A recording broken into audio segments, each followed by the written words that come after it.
The following program is a UNC Charlotte production.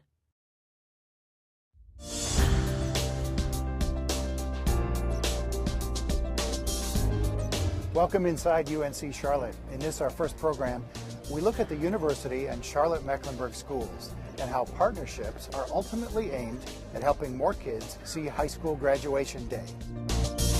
Then we'll find out how faculty research is addressing cybercrime in the 21st century. And we'll preview one of spring's significant cultural events in our city, Violins of Hope. That and more coming up inside UNC Charlotte. Education is key as a solution in a tough economy. Quality competitive K-12 has never been more important in America. But by all measures, our nation scores average at best in worldwide rankings of secondary education. Graduation rates have risen steadily over the past 20 years, and while North Carolina is ahead of the national figures, it's still the case that about a quarter of our high school students drop out. Here at home, a look at high school graduation rates in the Charlotte region tells a story of some variation. Zero in on Charlotte-Mecklenburg schools, and the story becomes one of disparity. We've got to prepare an education professional force that gets that and is ready to find new ways and new energy behind supporting the educational development of all young people so they have a chance for a good future.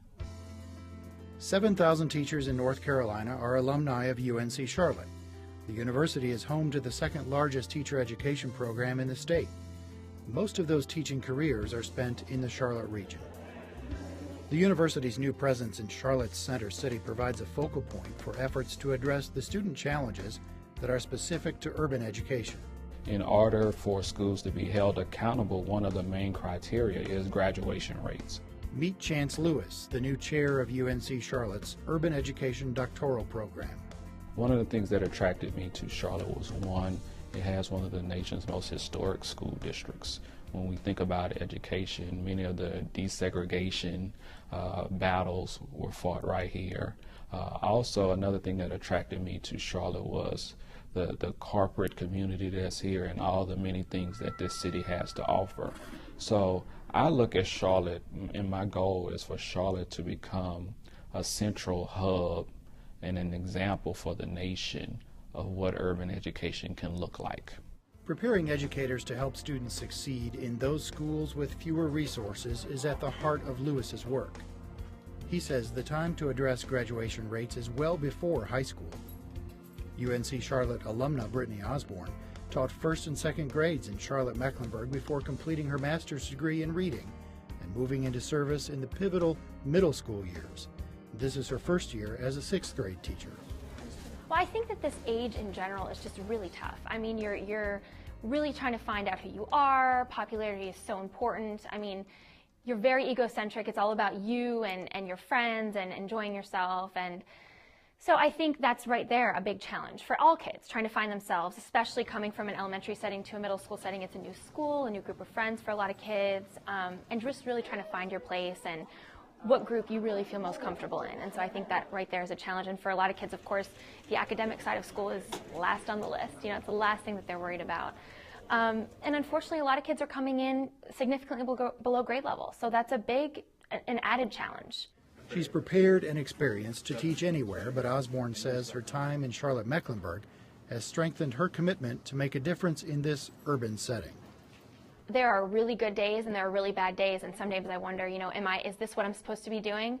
But the days that I get really, really upset or I get emotional, I realize that's the passion in me, and that if I wasn't upset and I wasn't crying or emotional or really invested, then this wouldn't be the right job for me. I like coming to school because I get to learn new things that I'm not gonna always get to learn at home. Talking about school with student Quintera Harrison affirms that teacher Osborne and her colleagues at James Martin Middle School are indeed making an impact. I get encouragement from all of my teachers. It's like, I would say, like, I don't want to do that. Like today in social studies, I asked my social studies teacher, I said, can you read that to us? 'Cause I mean, it seems like that's a lot to read, but I like to read. I get it from my grandma. I mean, like, just love it. So then she was like, she said, just read it. I mean, it's just a little bit. I read it, and I asked her, I don't know, she asked me what was wrong with me. I said, do you have any more of these that I can read? She said, you just said you didn't want to read it. And I was like, yeah, I know, but, it got interesting, so, yeah. Charlotte Mecklenburg Schools was recently named the winner of the National Broad Prize for Urban Education, an honor given to the large urban school district in America that has shown the greatest student academic gains. University and school district leaders alike point to the partnership with UNC Charlotte as a key to the district's success. The university's growing focus on urban education offers many benefits. The opportunity to really direct our employees toward that urban education program is a welcomed addition to an already strong partnership that we enjoy with UNC Charlotte. So we believe it's also a recruiting tool for us as a district as we try to attract individuals to our district that we can say you have master's and doctoral opportunities at the College of Ed at UNC Charlotte that can continue to refine and enhance your skills to be an effective teacher or leader in our district. So we think it's a wonderful addition and complements nicely many of the existing partnerships that we've had with UNC Charlotte. Clark says Charlotte Mecklenburg's success comes largely because of a shift to pursue student achievement school by school, student by student. You'll pick up on that when, for instance, you ask a 6th grade literacy teacher what she hopes to see on a springtime graduation day 6 years from now. I hope that through the relationships that I've tried to build with them and that I have built with them, and the example that I set for them, I really hope that they believe in themselves and they realize that we believe in them and that we know that there's no reason why they shouldn't be walking across the stage.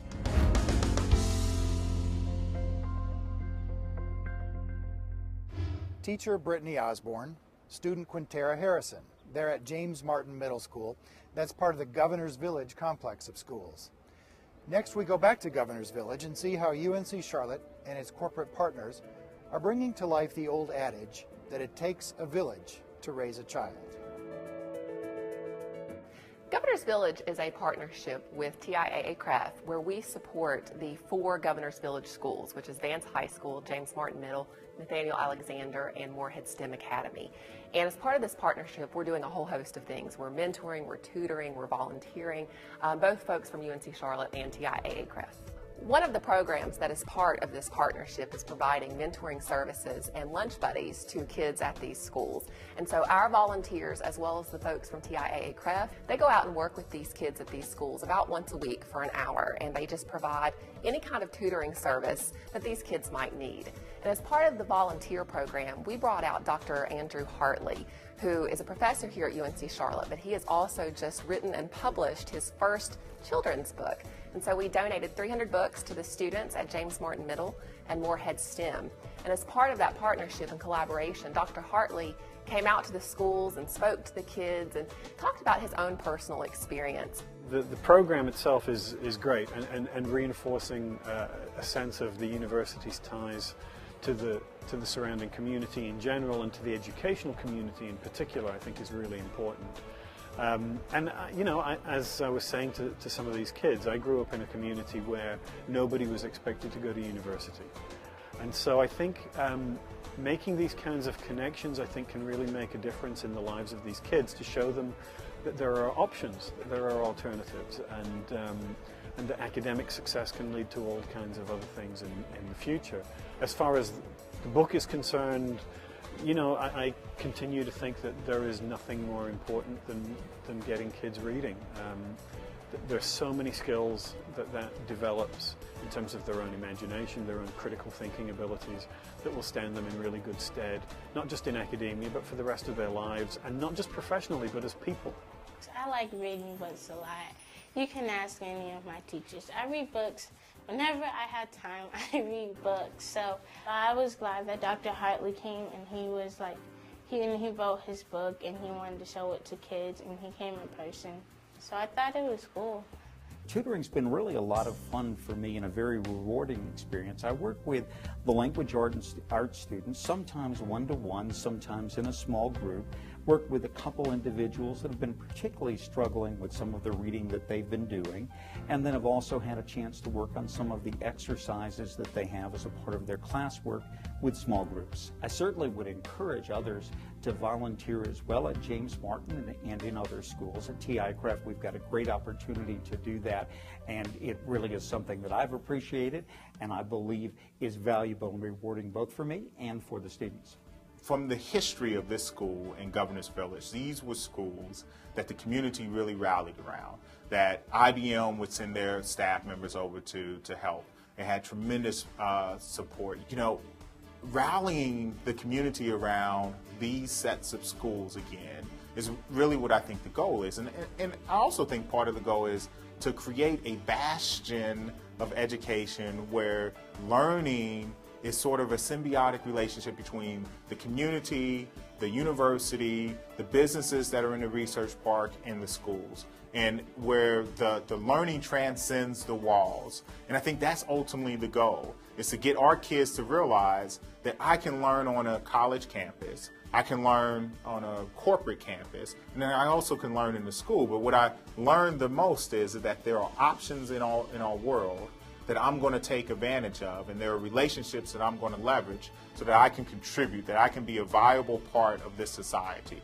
It's been phenomenal working with the principal at James Martin Middle School, Allende Rudolph. He has an open door policy where volunteers can come to the school at various different times. It's that partnership that we have with the school and the principal being that willing that makes this partnership so successful. Although we are a large university, we need a variety of corporate and community partners to help us get all of our initiatives completed. And fortunately, TIAA Craft stepped up to the plate with the Governor's Village project in particular, and they have just been a wonderful corporate partner for us. TIAA Craft is highly interested, obviously, in education. We also like to be very active and engaged with the communities that we work in and that we live in. So with those things in mind, we had our eye on one of the local school complexes here, the University City area. What we learned was that our neighbors right down the street, UNC Charlotte, were already engaged with one of the schools, James Martin. And so that dialogue quickly moved into a partnership where we decided we would work together to provide some key services for the school around mentoring, around tutoring, and then also providing some cultural opportunities for the children.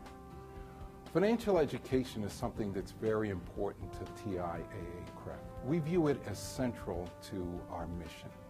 And that understanding can be started at very young ages. So we at TIAA Craft are proud to be playing a part in that and doing it with our young people right here in Charlotte. UNC Charlotte, as an institution of higher learning, is of course very interested in providing education to our community schools, and these schools in particular are in our backyard. And so, it really does take a village to raise a child, and this is our way of helping other education institutions, not just higher ed, but also the primary and secondary schools. Hopefully these kids will come here one day. We want to encourage and inspire these kids to do something more with their lives and make them believe that I can go to college, I can be whatever I want to be. And as a community partner, of course, that's our role, is to encourage and give hope to the kids in these schools.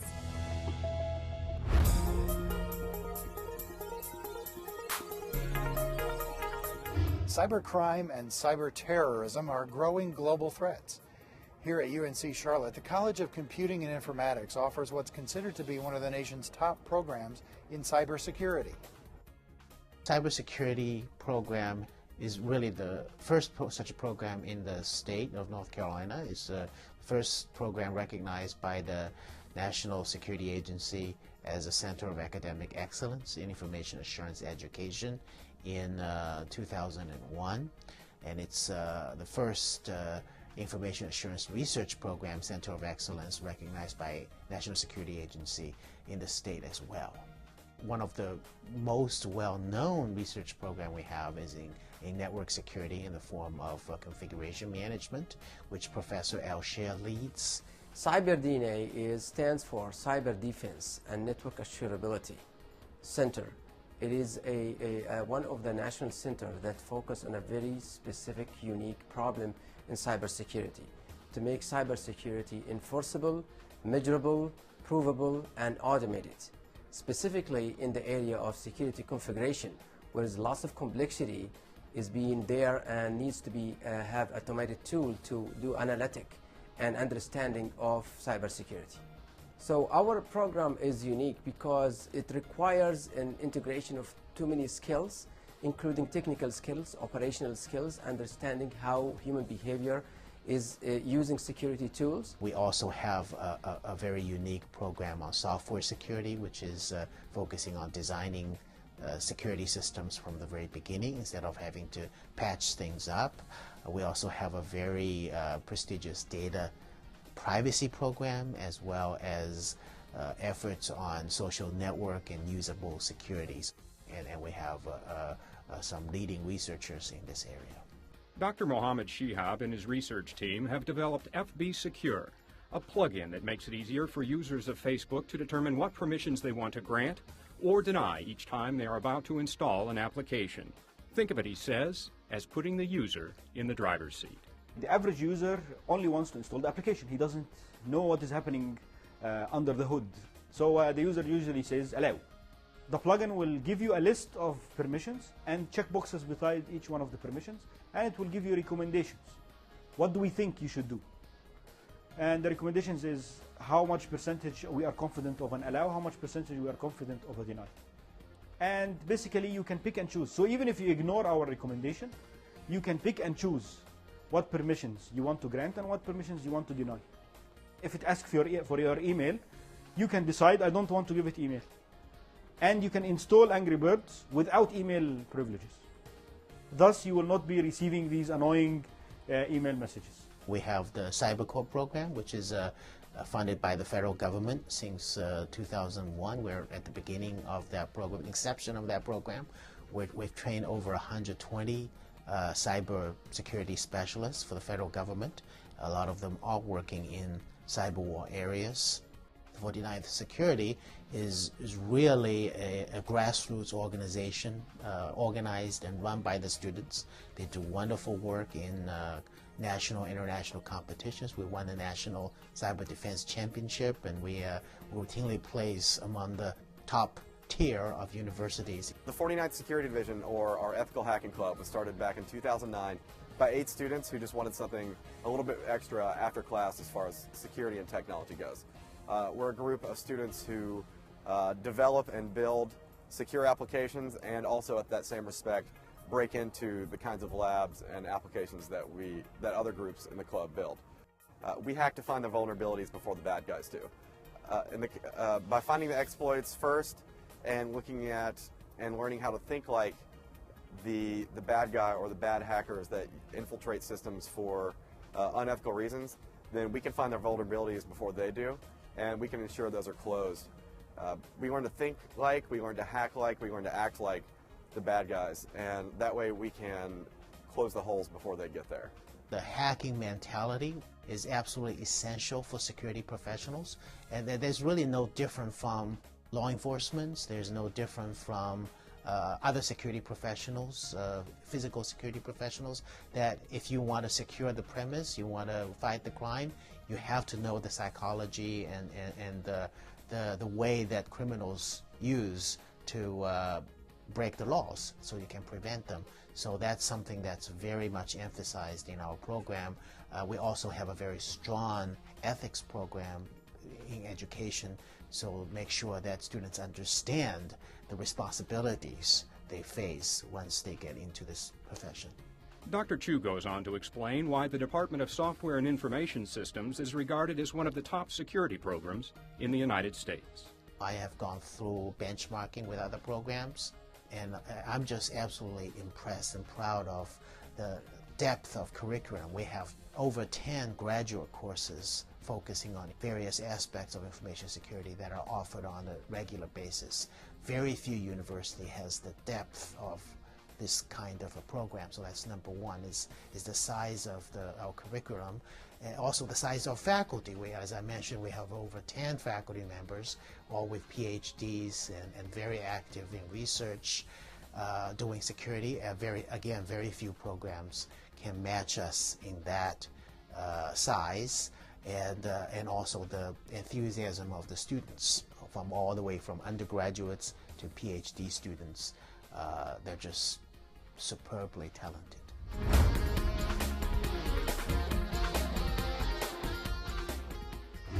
This April, with the support of the Charlotte community, UNC Charlotte's College of Arts and Architecture presents Violins of Hope.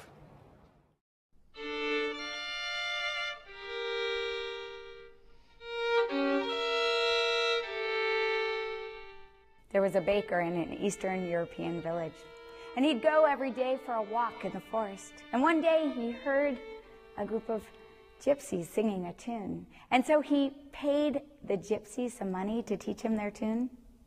And he sang the tune, but as he left the forest, he forgot the melody. And so he waited days and weeks, but the melody didn't come back to him. And on another walk through the forest, sometime later, he found that band of gypsies. And they taught him again that tune that lifted his soul. In order not to forget it, he sang it over and over and over again for days and weeks, until the community was very concerned that this baker had lost his mind, that he needed to get away for rest and renewal, to bring back his senses and to tend to what mattered.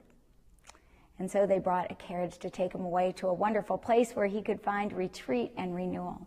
And the whole village gathered to say goodbye to the baker, who had been singing for weeks on end. And as they gathered, a little boy started to sing the melody that the baker was singing, that he had learned from the gypsies. It was at that moment that the baker stopped singing his song. And the rabbi of the village asked, why? Why now do you choose to stop singing your song?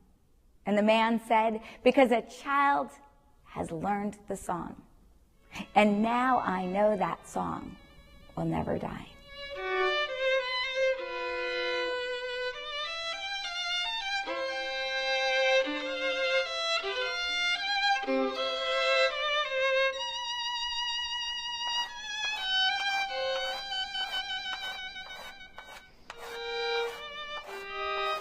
Amnon is larger than life. I can tell you that he's one of the most creative thinkers I have ever encountered. I came to know about this very special project that he has taken on, where he's taking violins which were oftentimes played by the prisoners in the Nazi concentration camps or in other venues that are somehow related to the Holocaust. And he's restoring them and bringing them back to life to playable condition, which provides amazing opportunity to bring back the voice of the person who used to play that violin. They can't speak for themselves anymore because of what happened to them. They're no longer with us. But when their violin is played, you can hear their voice again.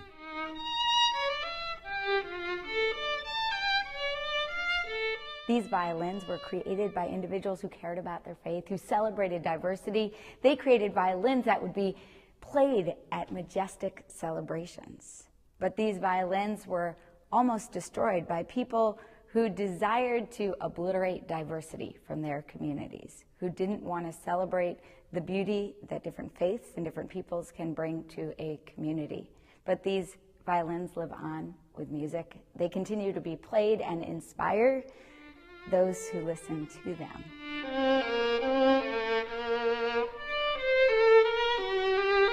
Playing one of Amnon's violins is a very heavily emotional experience. To know where that instrument has been, the conditions under which it was played, the fact that it played a role in saving lives, the fact that many people who played it were killed as a result of the Holocaust. the importance that violin plays in providing hope and inspiration for the future, it is enough to make you tremble. Violins of Hope represents an initial effort by this college and this university to find a new kind of platform for the university to engage in broad collaborations across the community's cultural landscape. This project is being embraced by our UNC Charlotte administration and faculty and students to help define our own culture for the future.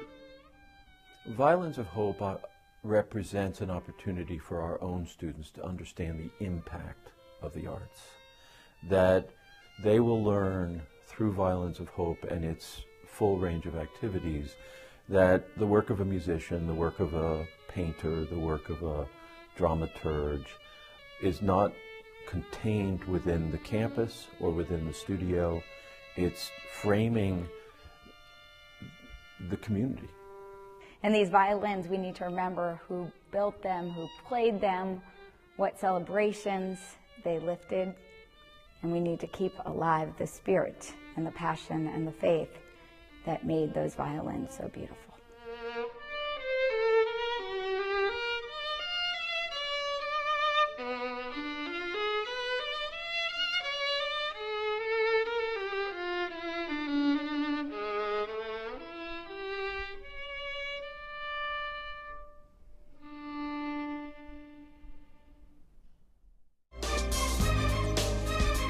Thank you for joining us for our first program. You can see more on YouTube and at the university's website. We'll look forward to being back with you again next month, right here inside UNC Charlotte.